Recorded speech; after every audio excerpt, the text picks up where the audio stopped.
Okay, this is a story that's been told most in our family for probably about 200 years. It concerns an ancestor of ours who lived in Portland, Pennsylvania, where it's called Dill's Ferry then, where his father had a little ferry across the Delaware River and built a little tavern and overnight inn for the travelers. He had a son who, when he was a teenager, an older level teenager, got a little hot-headed and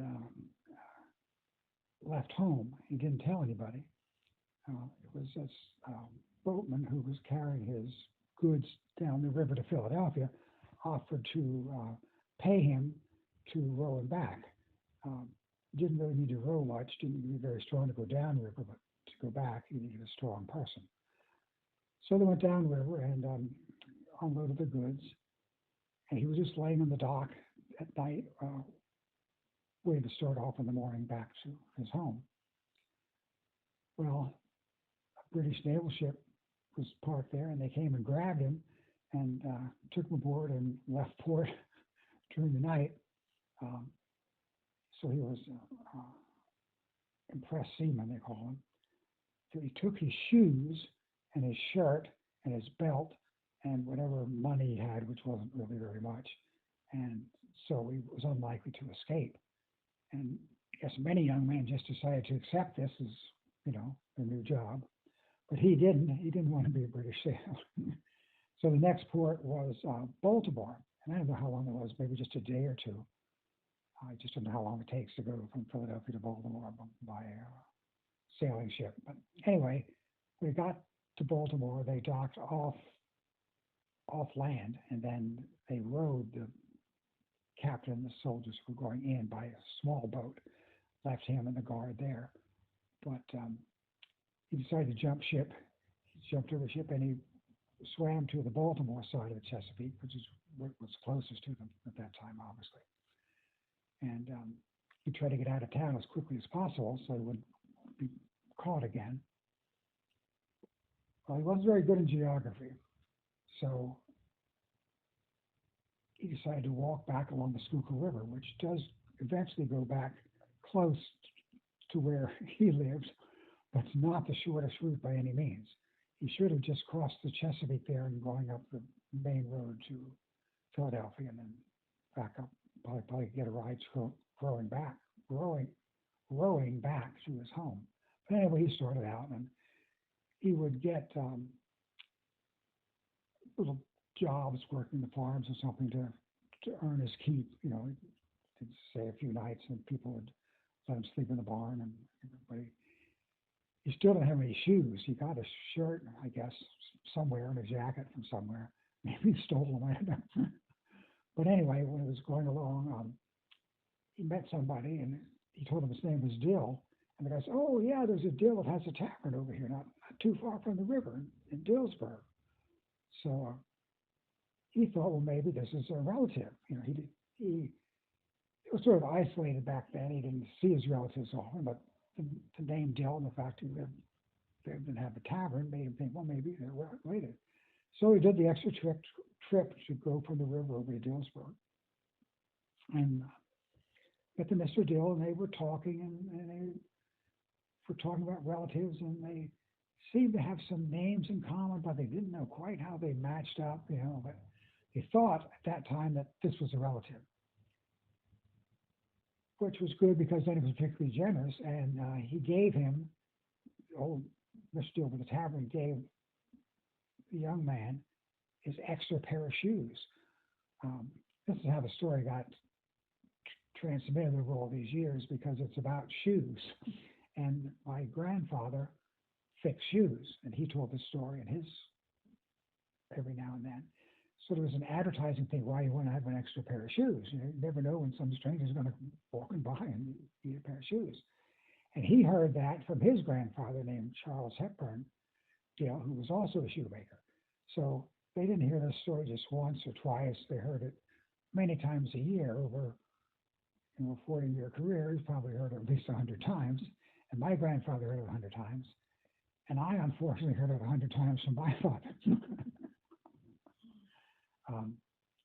But anyway, he got his boots and he continued on. And it was wintertime.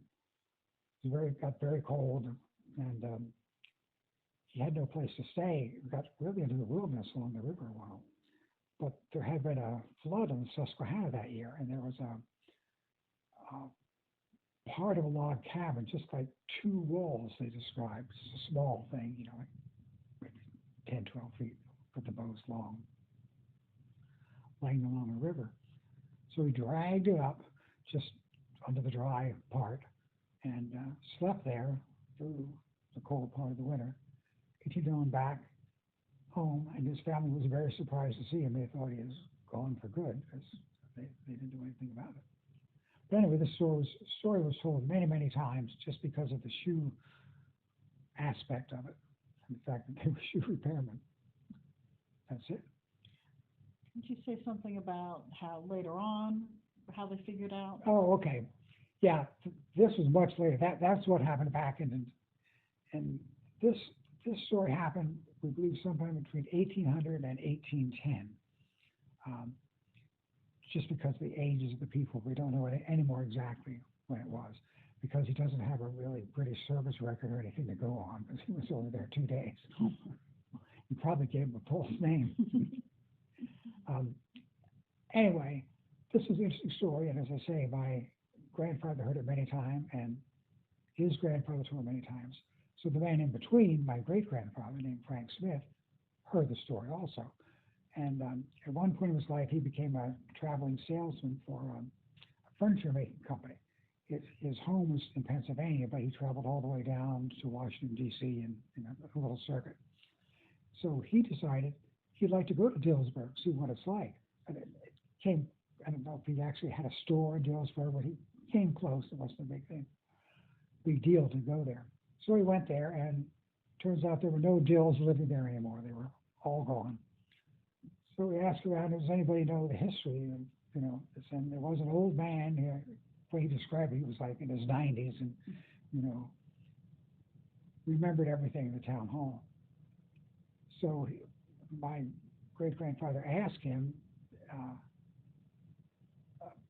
about this person that walked up there. And I said, oh, yeah, old Mr. Dill used to talk in the tavern about this relative who walked up from Baltimore with bare feet. So anyway, at that time, he still couldn't figure out if we were related or not to the Dills who lived there. And that was around the time of the First World War. So in the after 2000, around 2000, James Dill, who was a relative, but not a close relative, was going around doing research on the family, and he stopped by. And he came to the store where I was still working, and we talked for about 2 hours. And he gave names, and he said he couldn't figure it out either. And I said, well, I can't figure it out. But just then we were starting to have the internet, and we could look up things and find out. And it turns out that we discovered the Dill in Dillsburg was an Irish ancestry. And our Dill was actually changed his name from Dilt to Dill. It was a German, ancestry. So at that point we realized this couldn't have been a relative he stopped for. And that's the last I've heard of it. Okay.